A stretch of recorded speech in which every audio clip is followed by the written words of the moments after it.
श्री राम जय जय राम। श्री राम जय जय राम। श्री राम जय जय राम। श्री राम जय जय राम। श्री राम जय जय राम। श्री राम जय जय राम। श्री राम जय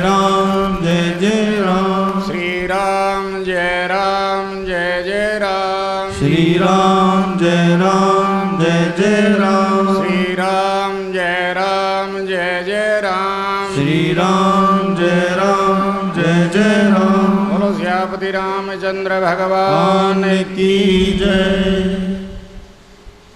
पूज्य वैद्य जी के श्री चरणों में प्रणाम करते हुए व्यासपीठ पर विराजित पूज्य श्री गुरु जी देव जी के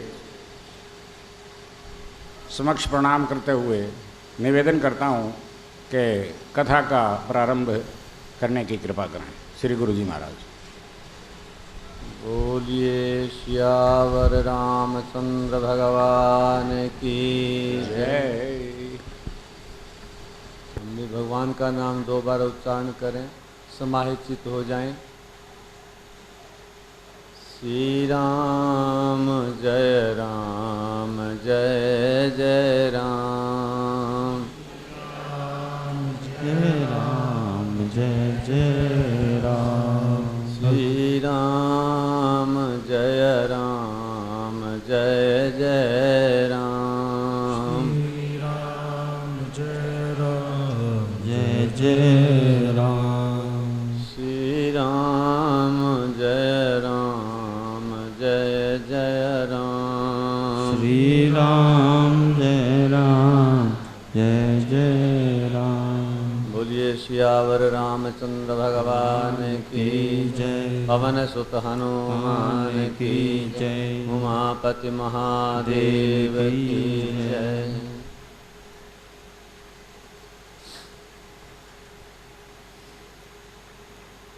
श्री राम कथा के बीज के संदर्भ में प्रातः अपनी चर्चा चल रही थी। ग्रंथ की इस कथ्य का, इसमें जो कथा है उसका बीज क्या है। बीज बहुत छोटा होता है, वटवृक्ष की भांति उसका वृक्ष कितना बड़ा हो ये तो कितना ही हो सकता है। बीज से तो आगे वटवृक्ष के स्वरूप को हृदय में वही समझ सकता है जिसने ऐसे बीजों को और उस बीज से उत्पन्न हुए उन वृक्षों को देखा है। किसान या बोने वाले सब बीज पहचान लेते हैं, लेकिन जिसने उस बीज और वृक्ष दोनों को एक साथ का ज्ञान नहीं है वो बीज को देखकर नहीं पहचान सकता। कभी कभी तो विशेषज्ञ भी इसमें गलती कर जाते हैं और पूछते हैं कि ये बीज किसका है, कौन सी क्वालिटी का है, इसका क्या होगा, नाना प्रकार के वो। नहीं तो फिर उसके आगे जब चलते हैं कहीं गलती का पता कैसे लगे कि बीज ये सही नहीं है। तो बीज बोने के बाद जब उसमें दल आते हैं, पत्ते आते हैं, पुष्प आते हैं, पत्ते आते ही पता लग जाता है। पत्ते का नाम ही पत्ता रखा है ना। पत्ता किस चीज का पता है आपको? पत्ता है पत्ता। पता हमारे पास है। एड्रेस अगर आपका क्या पता है? पता शब्द कैसा है? ये कौन है? बोले पता नहीं। इसको जानते हो? बोले इसका पता है। पत्ता वो चीज है जो उसके स्वरूप को बहुत जल्दी स्पष्ट कर देता। इसी को दल कहते हैं। तो ये पत्ता जो है ये उस बीज से निकलता है, तब बीज अपना स्वरूप खो देता है और पत्ता रह जाता है, जिससे अब बीज को पहचानने की, देखने की आवश्यकता नहीं रहती। प्रारंभ में कितने ऐसे मर्यादाएं, कितनी ऐसी चीज़ें होती हैं जिसको आवश्यक है मर्यादा से, शिष्टाचार से वैसे प्रारंभ करने का मैंने बताया था कि गोस्वामी जी ने वर्ण अर्थात अक्षर अर्थात निर्गुण ब्रह्म से प्रारंभ किया और भले ही कितने ही जन्मों तक इस कथा को कोई न कह सके, लेकिन उसका समापन भी वही होता है। एक सर्कल, एक चक्र, एक आवृत्ति पूरी होती है, पुनः की आवृत्ति भी उसी केंद्र से ही प्रारंभ होती है। वैसे शुरू किया, वह पर पूरा कर दिया। वह मैंने कहा था कि वह अमृतत्व है। वर्णों में, अक्षरों में वह जो है शब्द, शब्द नहीं क्षमा करना, अक्षर वर्ण, यह देवताओं की ब्रह्म रूप से उपासना, ब्रह्म की देवताओं के रूप से उपासना जहाँ मानसिक रूप से की जाती है, वहाँ अन्यान्य उन गुणवाचक मंत्रों से जो पत्ते होते हैं उनसे नहीं करके वे लोग क्योंकि अंतःकरण में करते हैं, इसलिए वो उन तत्वों से ही करते हैं।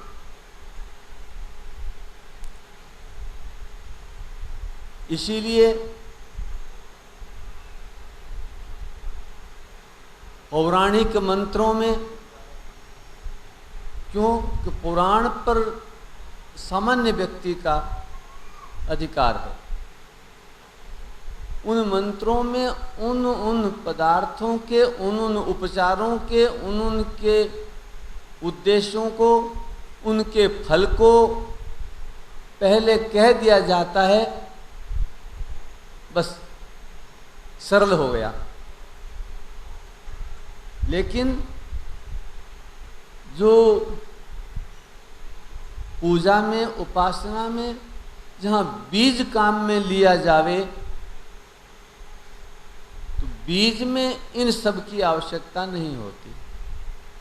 उगेगा ही, जानते हैं, पता है, किसान है, वो बार बार किसी से पूछ करके उगा करके दल देख करके क्यों करेगा।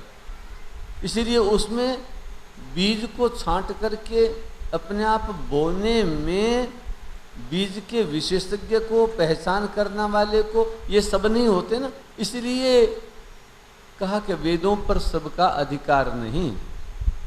कहीं गलत सलत बो दिया तो आपका समय हो सकता है बीज उगे तब तक के आपका समय तो सारा चला जाएगा। वैसे भी सीधा बिना संस्कार के ये काम का नहीं है।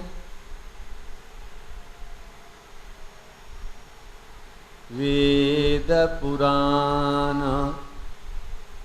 अब तो पुराण भी गोस्वामी जी ने कह दिया, वेद की बात तो दूर।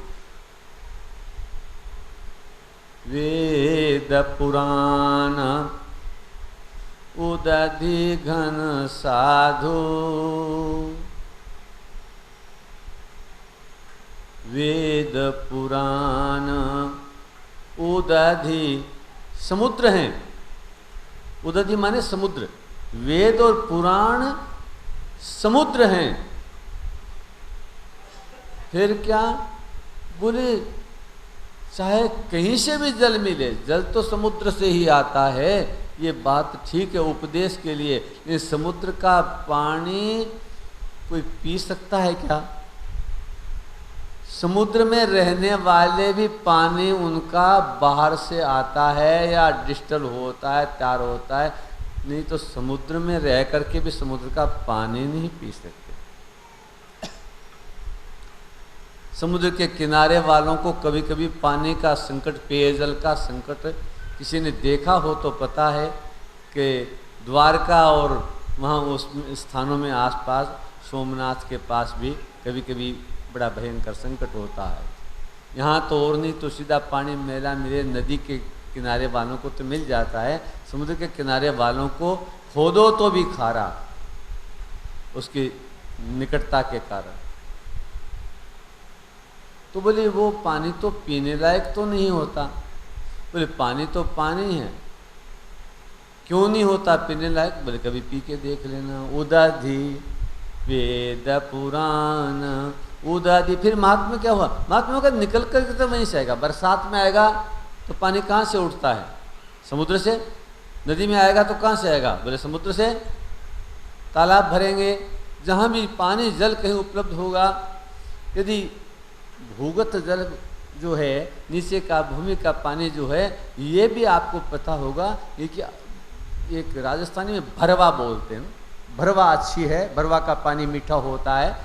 किसी नदी के किनारे, तालाब के किनारे, नहीं तो पानी खारा होगा। समुद्र तल का पानी खारा मिलेगा। भीतर भी नदियां ऐसी चलती हैं। तो बोले ये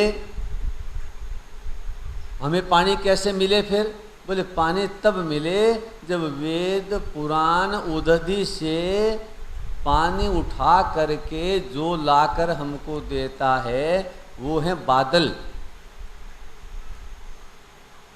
बादल में पानी आता तो समुद्र से ही है, लेकिन उनके माध्यम से जो आता है तो वो सबके लिए अमृत रूप है, जीवन रूप है।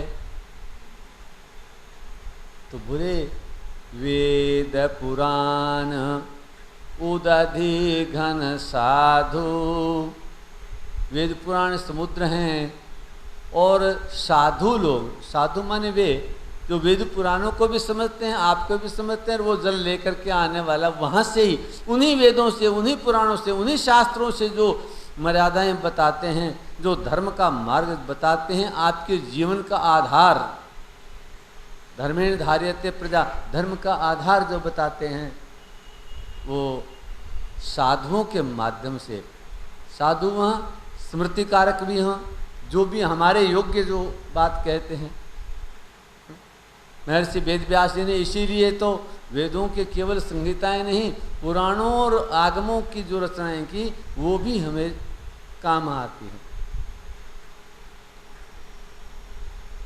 पौराणिक मंत्रों से पंचामृत देते हैं, कहते हैं ये क्या चीज़ है? दधि घृतम मधुम पंचामृतम, ये मतलब दधि क्षीरम जो भी है, दही है, दूध है, ये है। पंचामृतम मया नीतम ग्रहण परमेश्वर, में ये पंचामृत को भगवान ग्रहण करो, ये दूध से, दही से, मधु इससे बना हुआ है। क्यों भगवान को पता नहीं? पता नहीं, हमें पता लगना है ना, हम क्या चढ़ा रहे हैं। भगवान जितने पौराणिक मंत्र कहने का अभिप्राय, दुर्वांकुरान सुहृतान अमृतान मंगल प्रदान आनीतांस्तव पूजार्थम ग्रहण गणनायक। ये गणेश भगवान मैं आपको दूब अर्पित कर रहा हूँ। कौन सी है? बोले ये दूब के अंकुर हैं, बड़े सुंदर सुंदर। दुर्वांकुरान सुहरितान, सुंदर सुंदर हैं, हरे हरे। अब समझ लीजिए आपको क्या चढ़ाना है। मतलब पौराणिक मंत्र बोलो तो उसमें बताते हैं कि आपके हाथ में जो है वो वास्तव में यही है या और कुछ है। दुर्वांकुरान सुहरितान अमृतान मंगल प्रदान आनीतांस्थव पूजार्थम ग्रहण गणनायक। दुर्वा आपको समर्पित कर रहे हैं। मतलब जो चीज अगर खांड भी चढ़ा रहे हैं, मीठा चढ़ा रहे हैं, इक्षु सार समुद्भूतम, गन्ने के रस से जिसकी उत्पत्ति निकली है यह है। तो उसके पता कह रहा था ना, पता जो चीज हाथ में उसका पता है, साथ में आपको पत्ते के साथ बोल रहे हो। वेद में ऐसा नहीं, वेद का पत्ता पत्ता नहीं है, मंत्र क्या बोल रहे हो और चढ़ाना क्या है और फल क्या होगा, परिणाम क्या होगा पता नहीं। वो केवल उन तत्संबंधी विद्वानों को ही पता होगा, समीक्षकों को या उन मीमांसकों को ही पता होगा वेद में कि कौन से मंत्र से क्या काम होना है। एक उदाहरण के लिए जरा सा, यद्यपि ये कोई विषय नहीं, मैं आपको इस विषय में ला रहा था किसी कारण से, कि शनि की दशा लग गई, सारे शनि के लिए दान करते हैं, वो करते हैं, जैसे शनि की शांति के लिए मंत्र के जप भी करते हैं, पंडित जी भी करते हैं, सब करते हैं, सब शनि की शांति का मंत्र का। क्या मंत्र है? बोलो शन्नो देवी रभिष्टय आपो भवन्तु पीतये। क्यों पढ़े हैं? शन्नो देवी रभिष्टये आपो भवन्तु पीतये संयोरभिस्रवन्तु नः। वैदिक है, वेद का मंत्र है। इसमें कहाँ शनि का नाम आता है जी? पूछो कहीं शनि का नाम भी आया क्या? वस्तुतः ये शनि से संबंधित कोई मंत्र, कोई ऐसी सूक्त, यह अपसूक्त का मंत्र है। जल, अप माने जल, वेदों में सूक्त ही ये जल के सूक्त का मंत्र है, लेकिन मीमांसक कहते हैं इस मंत्र से ही शनि की शांति होगी। जो आप चाह रहे हो वो फल इससे उगेगा, इसलिए इसका जप करो, नहीं तो फिर शनिस्तराय नमः। ठीक है, सीधा वेद पुराण उदधि घन साधु। लेकिन जब समझने लगोगे, आगे चलेंगे, तो बोले इनमें सब तत्वों के प्रारंभ का, जैसे मैंने कहा वंग, तो ये षडंगन्यास, हृदयादिनाश और पूजा के सभी मंत्र, यदि अन्यथा कुछ बातें नहीं हैं तो छोटे रूप में वर्णों में वर्णानाम अर्थसंघानाम रसानाम छंदसामपि, उसमें एक एक अक्षर जो आपके 5-5 की वर्णावली में से पूरे होने के बाद आते हैं। कैसे?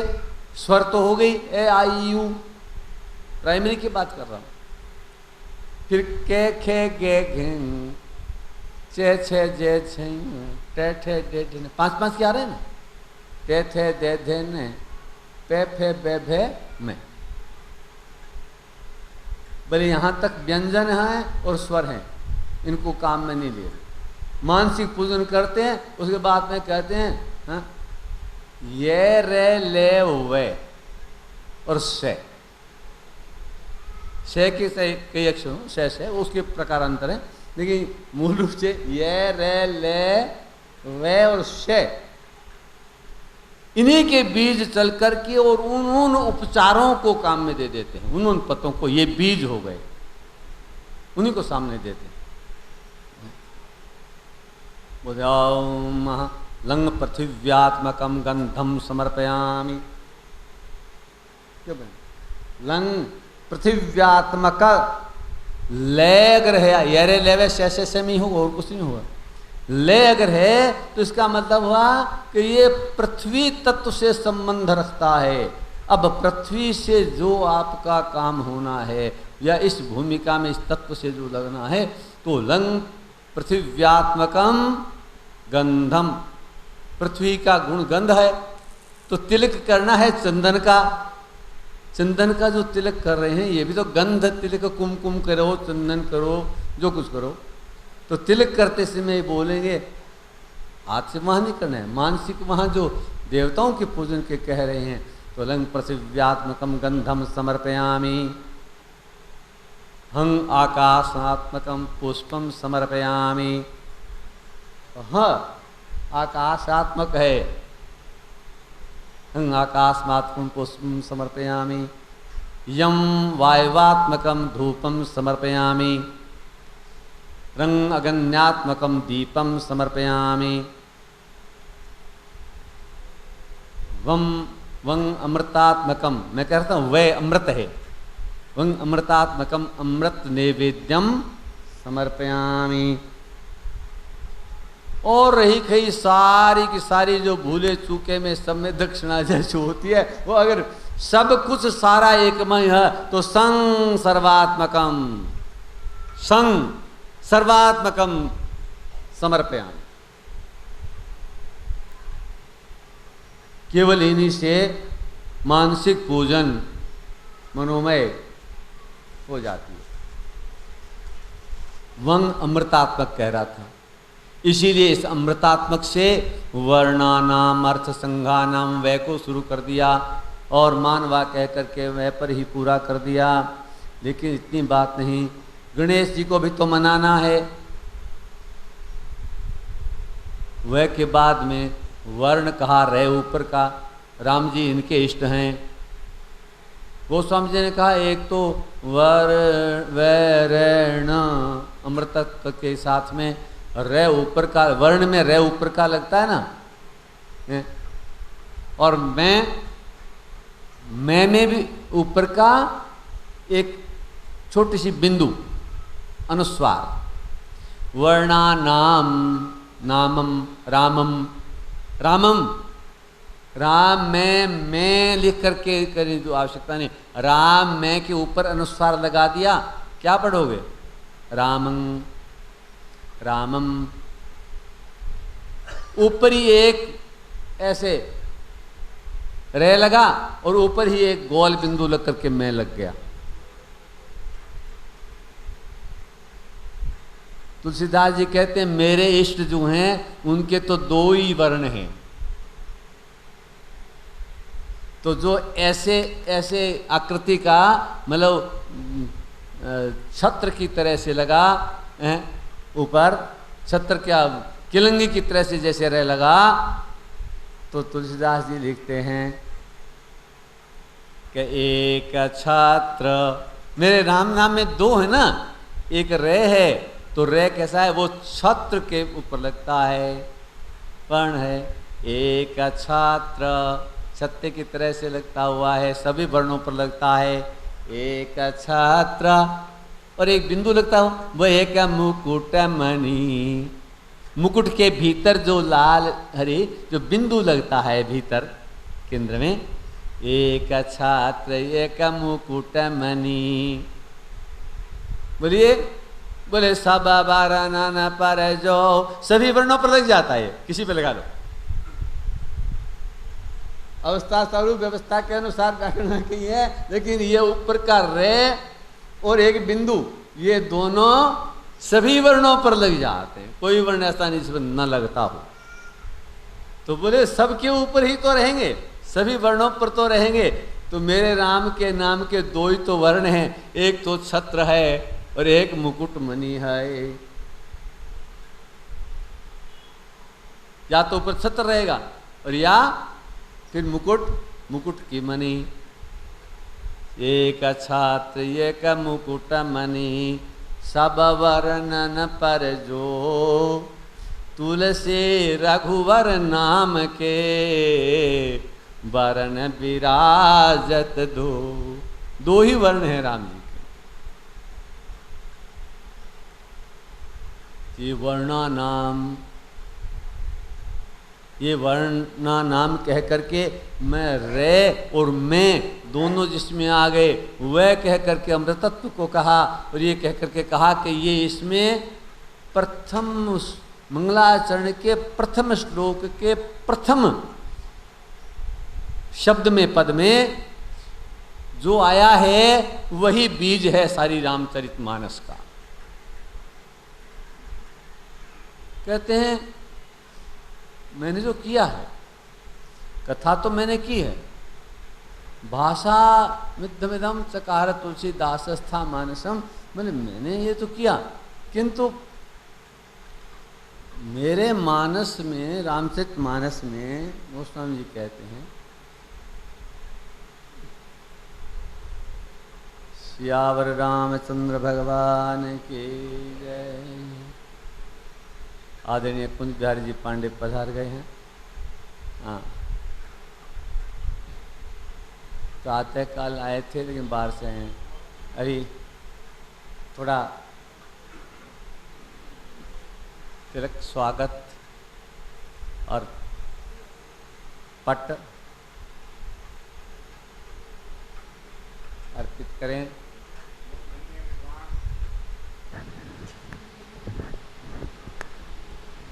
के बी पांडे साहब पधारे हैं। मैं पंडित जी से निवेदन करूंगा कि वो आपके सम्मान में तिलक गंध अक्षत पुष्प समर्पित करें। एक मिनट। हाँ, श्री राम जय जय राम।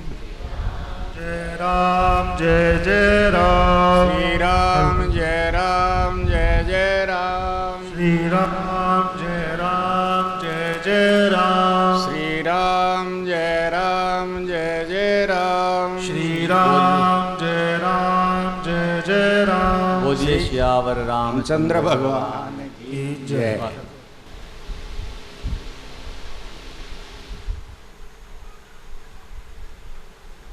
मेरी भाषा में कही हुई कविता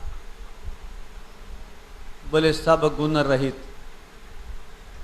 गोस्वामी जी कहते इसमें कोई गुण नहीं, सब गुणों से रहित है। सब गुण रहित तो इसमें एक ही गुण है, एक ही गुण है। विश्वविदित गुण एक,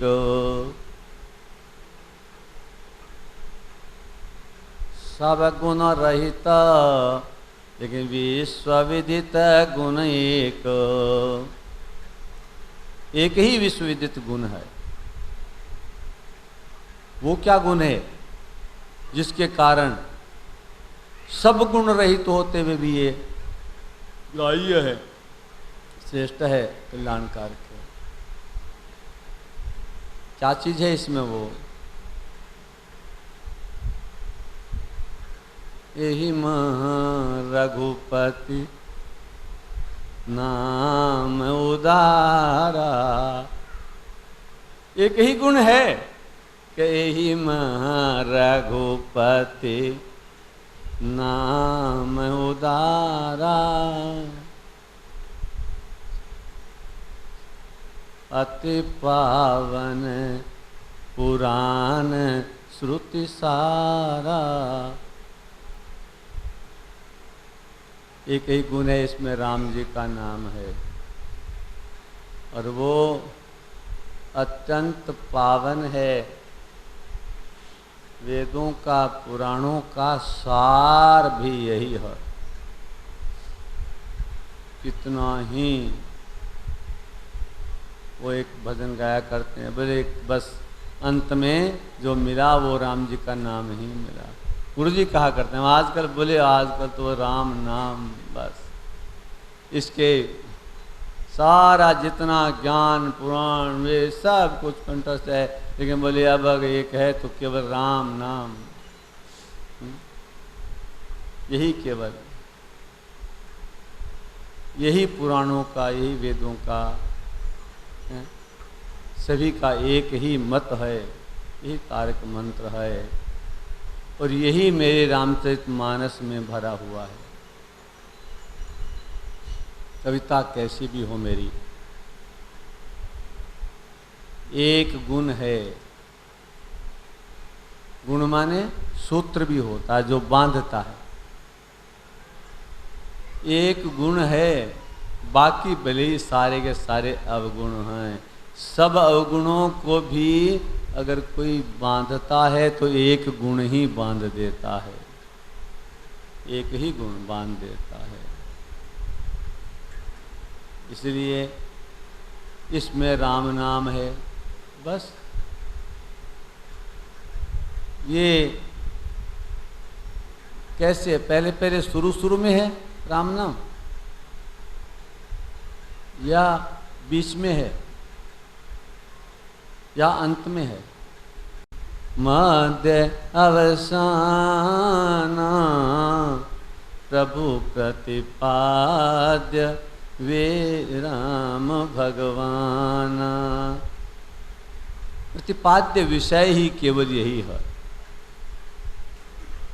यही इसका एक गुण है, और तो कुछ है नहीं। और पूरे रामचरितमानस में आदि मध्य अंत को अथवा विशेष कारण को समझाते हुए उसके विशेष अर्थों को बताने के लिए केवल 2-3 ही ऐसी चौपाइयाँ हैं जिसमें राम नाम नहीं है, रकार अकार और मकार नहीं है।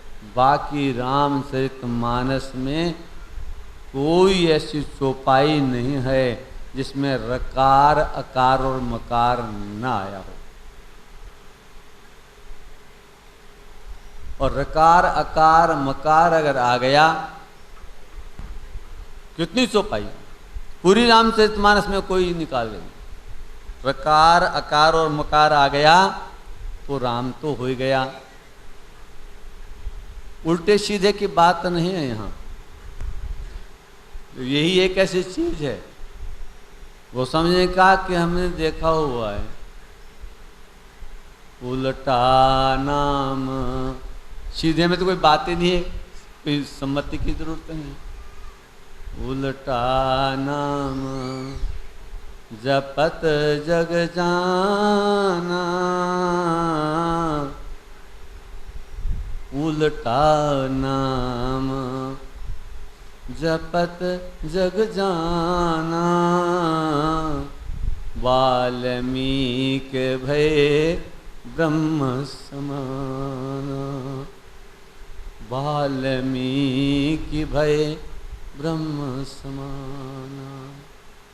प्रमाण है, उल्टा सीधा कैसा भी हो, वाल्मीकि जी ने उल्टा नाम जपा, राम राम नहीं मरा मरा बोले, लेकिन ब्रह्म हो गए, ब्रह्म के समान हो गए।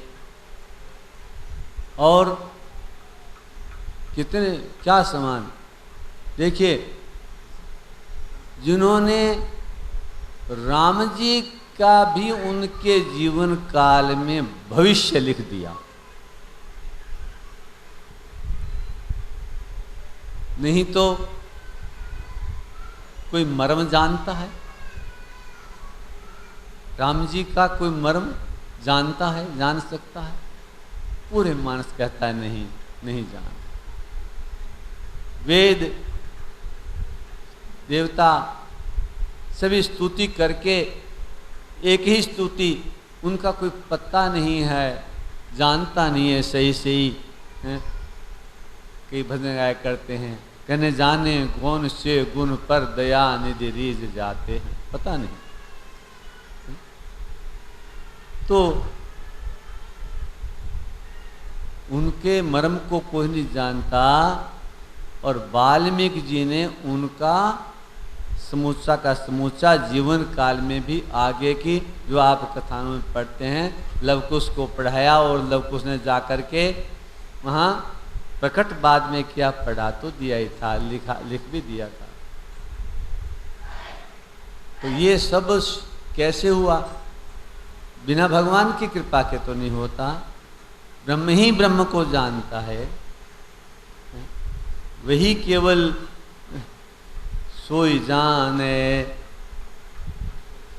यही देव जनाई। तो फिर जानते क्या होता है? जानत तुम ही हो जाए।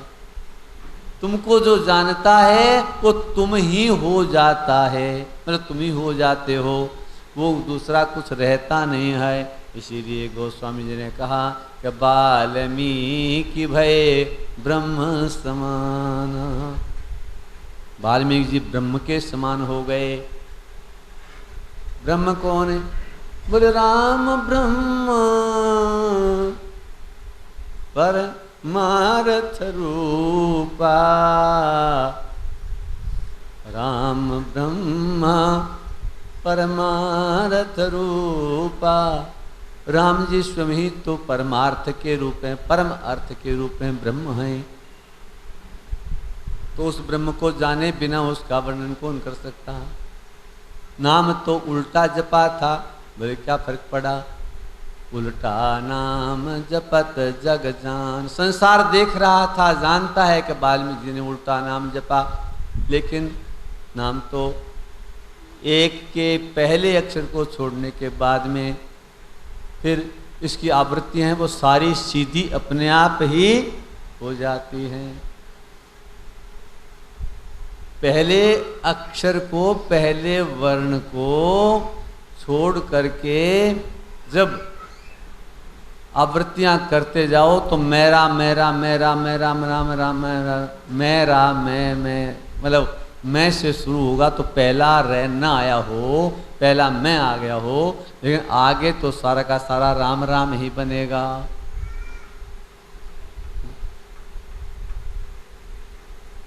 इसके भी बड़े विशेष वो हैं। क्यों?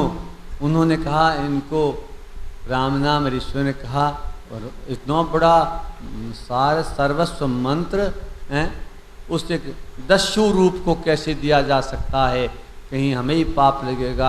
अपात्र को मंत्र देने में आपको पता है कितना बड़ा दोष लगता है। मंत्र तो बड़ा परम गोपनीय होता है, परम गोपनीय होता है, फल भी तभी देता है। जोग जुगुति तप मंत्र प्रभाव।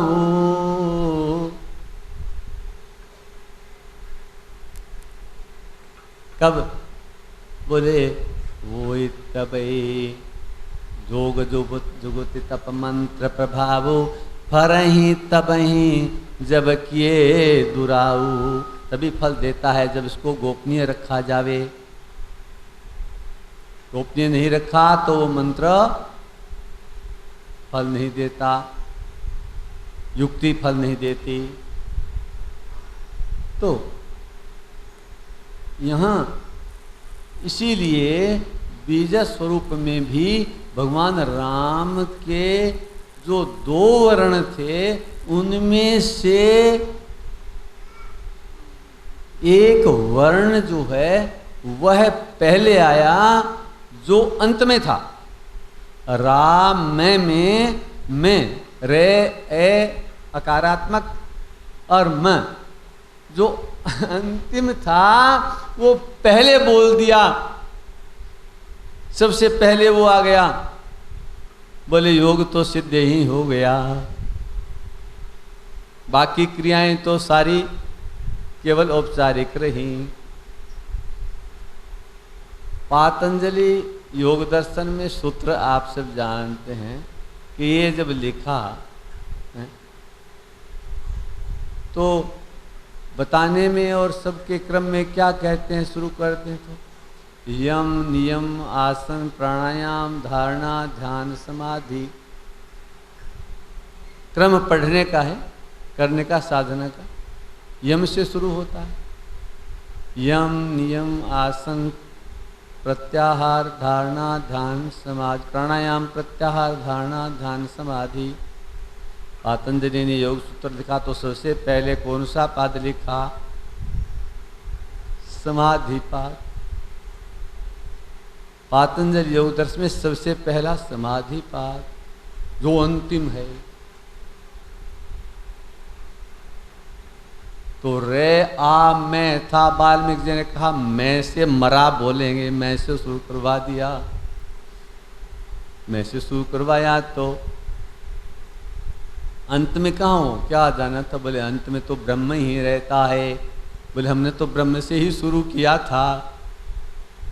इसलिए उल्टा नाम जपत जग जाना, वाल्मीकि भय ब्रह्म समाना।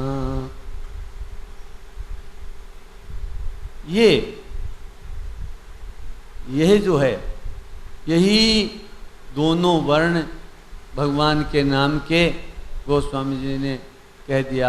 मेरा इष्ट जो है उसके दोनों वर्ण जो हैं वो दोनों सबके ऊपर रहते हैं, एक छत्र एक मुकुटमणि, सब वर्णन पर जो, तुलसी रघुवर नाम के वर्ण विराजत दो। इसी यही मंत्र मेरे इस सारे रामचरितमानस में भाषा में लिखा हुआ है। इसमें ये सारा मेरे नहीं, सारी पूरी कथा में यही है, इसके अतिरिक्त कुछ नहीं है। इसलिए वर्ण जो है वो, और वर्ण में श्री गणेश शुरू करना था, गणेश जी का नाम लेना था। गणेश जी का नाम लेने के लिए भी गोस्वामी जी ने कहा गणेश जी का नाम हमने लिया है, वाणी विनायकहु के कारण ही नहीं। वैसे क्या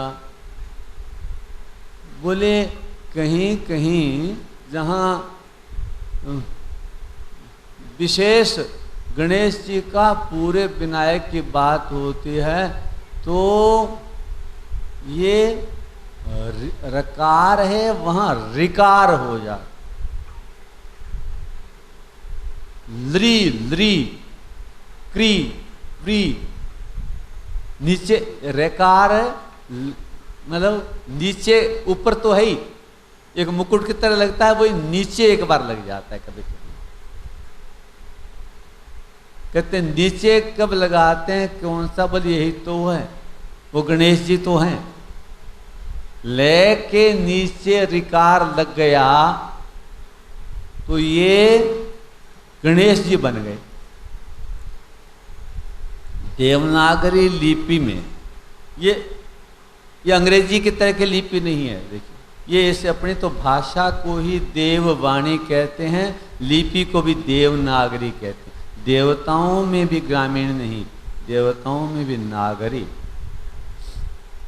शिष्ट जो पढ़े अच्छे देवता हैं उनकी लिपि है ये।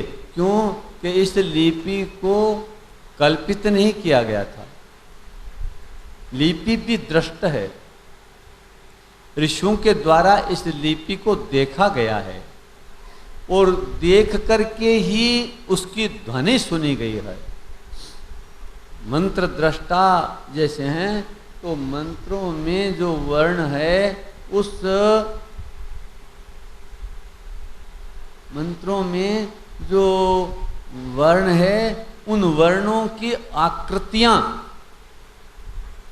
अंग्रेजी की तरह कल्पित नहीं है, सुविधा के लिए नहीं है।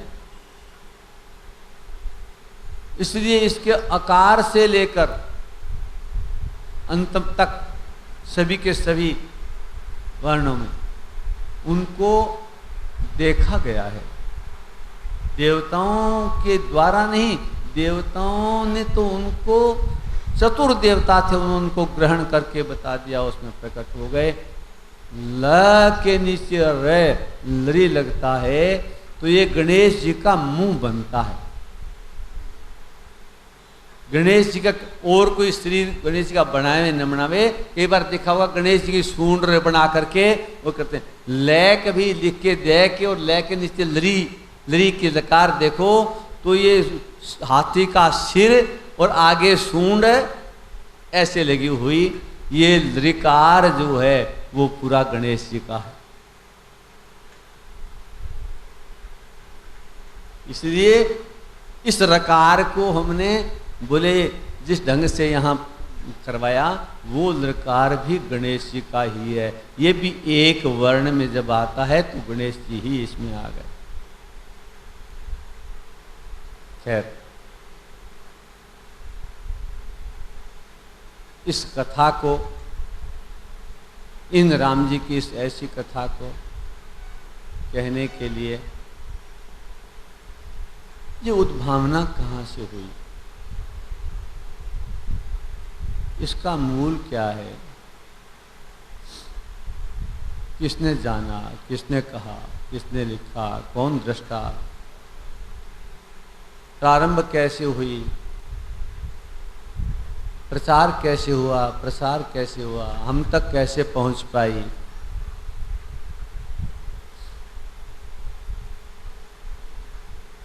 इसको कहने के लिए गोस्वामी जी ने सबसे पहले उसकी उत्पत्ति को कहा। उत्पत्ति किससे हुई? बोले जिसकी उत्पत्ति का हेतु कोई और न हो, जिसकी उत्पत्ति का कोई अन्य हेतु नहीं हो, उसको क्या कहते हैं? शंभु, स्वयंभू। जिसकी उत्पत्ति का हेतु कोई प्रकृति भी नहीं, माता पिता भी नहीं। शंभु माने शंकर भगवान। अब भी स्वयंभू उसका नाम है स्वयंभू। स्वयं माने अपने आप जो पैदा हो, उसका कोई पैदा करने वाला नहीं। स्वयंभू। तो फिर वो जो स्वयंभू है वह तत्व ही तो ये है, वही तत्व तो रामचरितमानस है। तो दोनों की एकता कैसी है? बोले वो भी स्वयंभू है और ये भी स्वयंभू है। तो वो तो दिखाई दिए स्वयंभू में शिवलिंग ही सही, या जैसे जो आकृति आई वो बनी। तो बोले ये भी स्वयंभू में ही स्वयंभू। स्वयंभू भगवान शंकर के अंतःकरण में, और अंतःकरण से जो वस्तु उत्पन्न होती है वो भी स्वयंभू होती है। आपके मन में कोई बात आई, मतलब जो चीज जिसका उद्गम आपको पता नहीं, यही मान लो अज्ञात है, वो कहां से आती है? उसका उत्पत्ति स्थल वह ब्रह्म ही है, जिसका अन्य कोई हेतु नहीं, अन्य कोई तत्व नहीं। वो फिर उत्पन्न कहां से होगी और प्रकट कहां से होगी? बोले स्वयं ब्रह्म जो है वो भी स्वयंभू है और स्वयंभू में ही प्रकट होगा, और स्वयंभू के भी अंतःकरण में प्रकट होगा। वही आप उसको अंतःकरण कहिए, मानस कहिए, या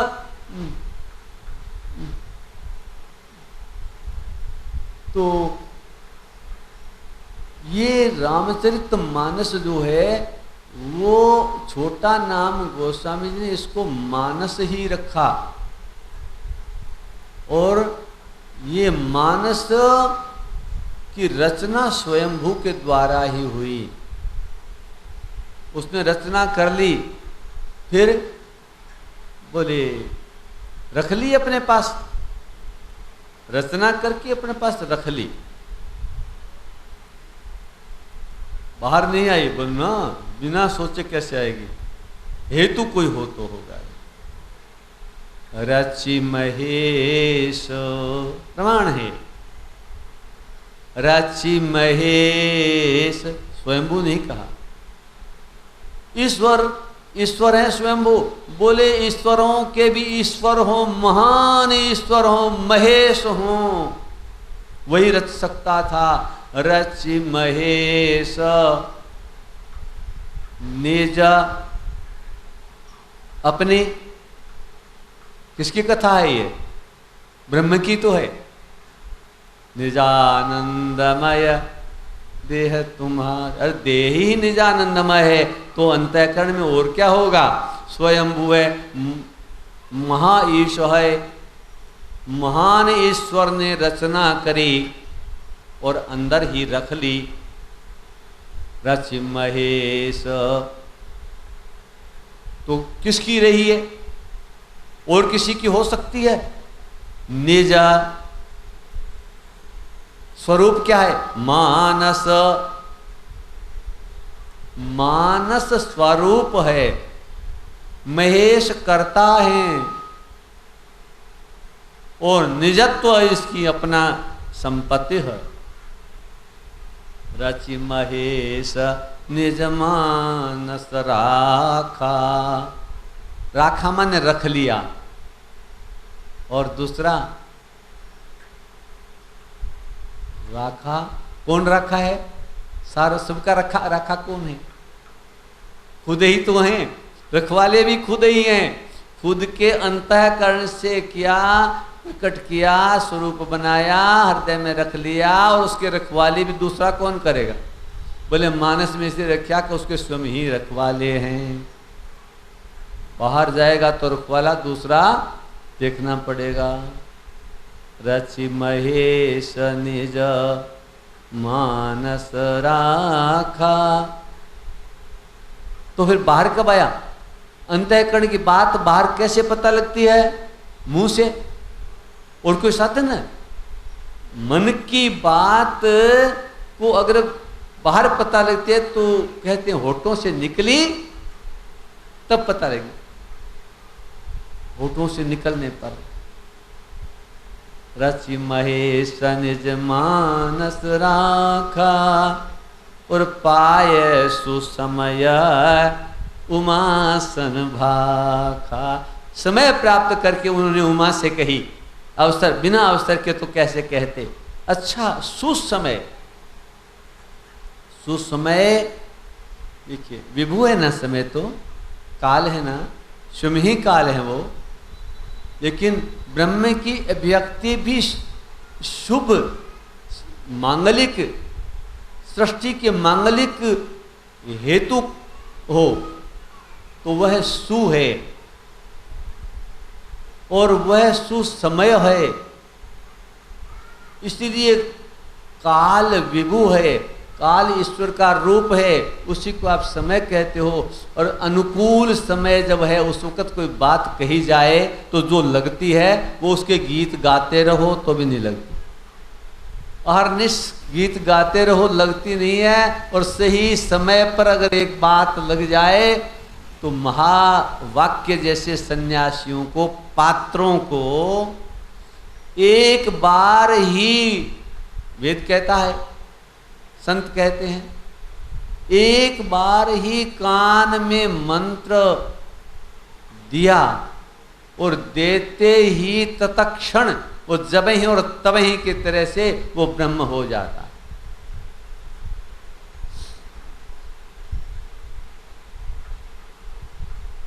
एक बार कहते हैं जनक महाराज ने पूछा,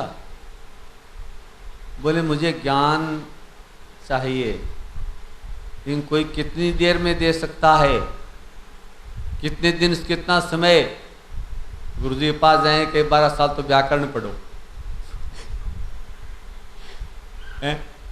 और फिर साहित्य पढ़ो, फिर पुराण पढ़ो, वेद पढ़ो, वो पढ़ो, इतनी साधना करो, इतना करो, और फिर आगे हम समझाएंगे। तो जाते जाते कितना समय लगेगा उस ज्ञान के लिए। देखिए, एक विधि तो ये भी है। अष्टावक्र जी ने कहा, बोले जनक, ज्ञान देने में इतना समय लगता है कि तुम घोड़े के ऊपर सवार होने के लिए एक पैर को एक रकाब पर रख दो। रकाब समझ दो, पायदान, जिस पर पैर रख करके एक तरफ दो पैर लगाते हैं, एक तरफ पैर लगा के अड़ा करके फिर कूद करके चढ़ता है, घोड़े पर चढ़ता है। पायदान, पायदान होता है, पायदान में पैर लगा के। तो घोड़े के एक रकाब पर, पायदान पर पैर लगा लो। बोले हाँ, तब ज्ञान देना शुरू करेंगे।